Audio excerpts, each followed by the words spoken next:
Hello बच्चों, let's read this question. The question says, the particle executing simple harmonic motion has a kinetic energy k naught cos square omega t. The maximum values of potential energy and the total energy are respectively.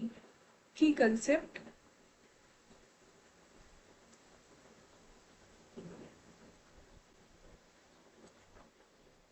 Total energy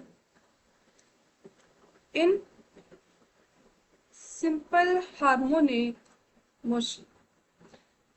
जो potential energy होती है simple harmonic motion और kinetic energy और total energy के बीच में एक graph होता है। सबसे पहले वो प्लॉट कर लेते हैं जिससे ज्यादा अच्छे से क्लियर हो पाएगा। सो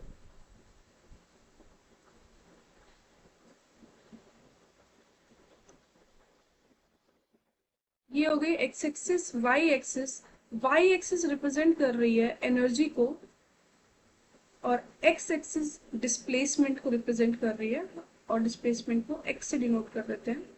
तो यहाँ पे जो पोटेंशियल एनर्जी और काइनेटिक एनर्जी का ग्राफ होता है वो कुछ इस तरह से होता है कि जैसे ये ग्राफ काइनेटिक एनर्जी का,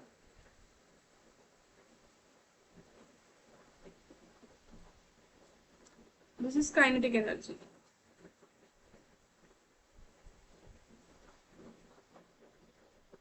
और जो ग्राफ पोटेंशियल एनर्जी का होता है, पोटेंशियल एनर्जी का ग्राफ होता है इस तरफ से।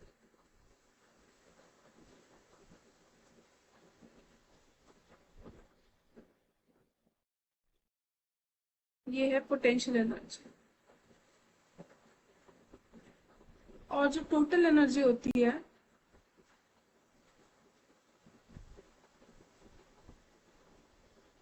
वो कांस्टेंट रहती है। ये है टोटल एनर्जी।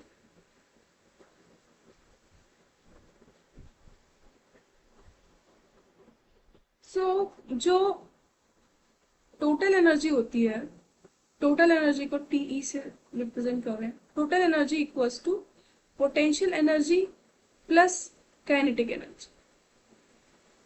जो काइनेटिक एनर्जी हमें गिवन है क्वेश्चन में वो दे रखी है, काइनेटिक एनर्जी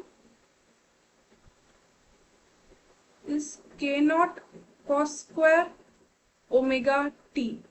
तो जो मैक्सिमम वैल्यू काइनेटिक एनर्जी की तभी हो सकती है जब cos स्क्वायर ओमेगा टी 1 हो।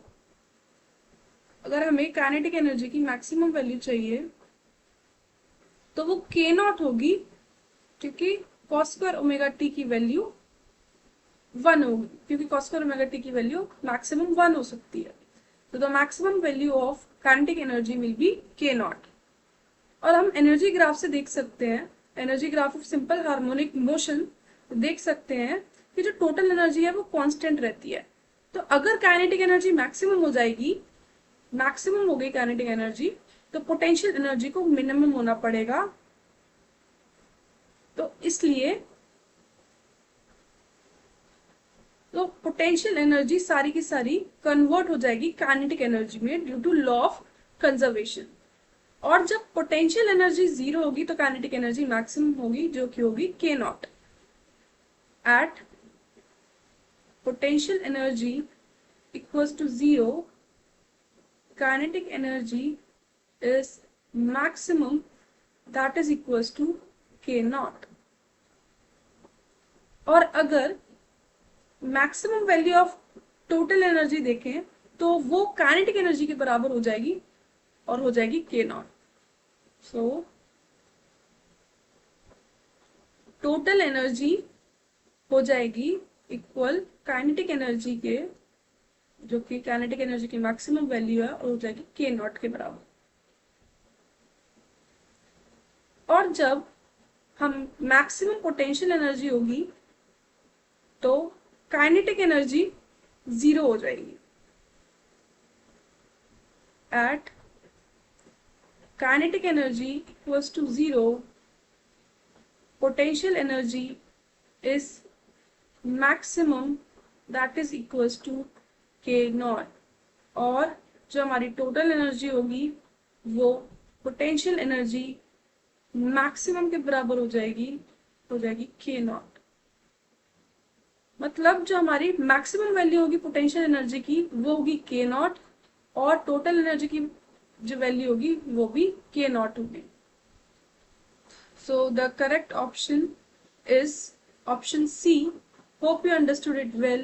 Best of luck.